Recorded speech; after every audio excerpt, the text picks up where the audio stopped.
ഈ LDFിൻ്റെ തിരഞ്ഞെടുപ്പ് മെറ്റീരിയൽ നമ്മൾ റോഡിൽ പോകുമ്പോൾ കാണുന്ന ഫ്ലെക്സിലുമൊക്കെ ഒറ്റ ഒരാളുടെ പടമേ ഉള്ളൂ, അത് മുഖ്യമന്ത്രിയുടെയാണ്.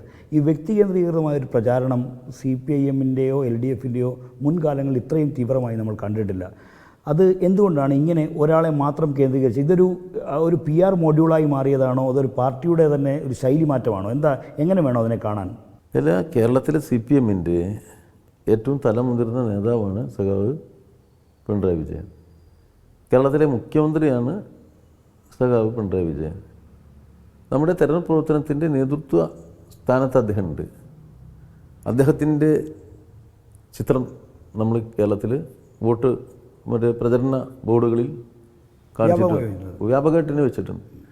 ആ വ്യാപകമായി വെച്ച സഖാവ് പിണറായി വിജയൻ്റെ ചിത്രം പിണറായി വിജയൻ എന്ന കമ്മ്യൂണിസ്റ്റുകാരൻ്റെ, നമ്മുടെ കമ്മ്യൂണിസ്റ്റ് പാർട്ടിയുടെ പ്രതീകമാണ് അദ്ദേഹം.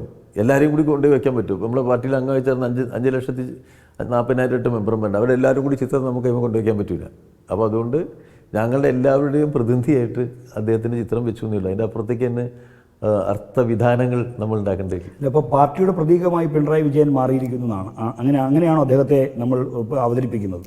അല്ല, അദ്ദേഹം പാർട്ടിയുടെ നേതൃത്വത്തിലിരിക്കുമ്പോൾ, മുഖ്യമന്ത്രിയാകുമ്പോൾ, പോളിറ്റ് ബ്യൂറോ അംഗമാകുമ്പോൾ അദ്ദേഹം പാർട്ടിയുടെ നിലപാടുകളാണ് വ്യക്തമാക്കുന്നത്. അല്ല, വ്യക്തിപൂജയുമായി ബന്ധപ്പെട്ട ചില വിഷയങ്ങളിലൊക്കെ തന്നെ വളരെ കർശനമായ നടപടി സമീപകാലത്തും എടുത്ത പാർട്ടിയാണ് CPI. അപ്പോൾ ഒരു വ്യക്തി കേന്ദ്രീകൃതമായ ഒരു രീതി വരുന്നത്, അതാണ് ഇത്തരം ചോദ്യങ്ങൾക്കും സംശയങ്ങൾക്കും ആൾക്ക് ചർച്ചയാകുന്നതിനും കാരണം.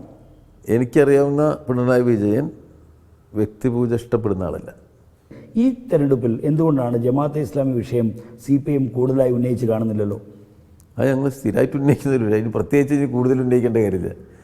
രാഷ്ട്രീയ നിലപാടുണ്ടോ CPIMൻ്റെ രാഷ്ട്രീയ നിലപാട് നമ്മുടെ പാർട്ടിയുടെ രാഷ്ട്രീയ പ്രമേയത്തിന് അനുരോധമായി തയ്യാറാക്കുന്നത്.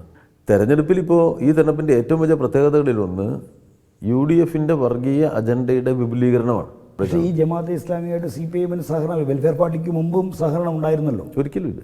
ജമാഅത്തെ ഇസ്ലാമിയുമായിട്ട് ഒരു തരം രാഷ്ട്രീയ ഐക്യവും വെൽഫെയർ പാർട്ടി പുതിയ ജമാഅത്തെ ഇസ്ലാമിയും CPIMും തമ്മിലില്ല. മതന്യൂനപക്ഷങ്ങളുടെ സംഘടനകൾ സംഘപരിവാറിൻ്റെ ഈ അധികാരവാഴ്ചയുടെ കാലത്ത് അവരുടെ നിലപാടുകളൊക്കെ പറയും. അത് നമ്മൾ അവരുടെ നിലപാടായിട്ട് കണ്ടാൽ മതി.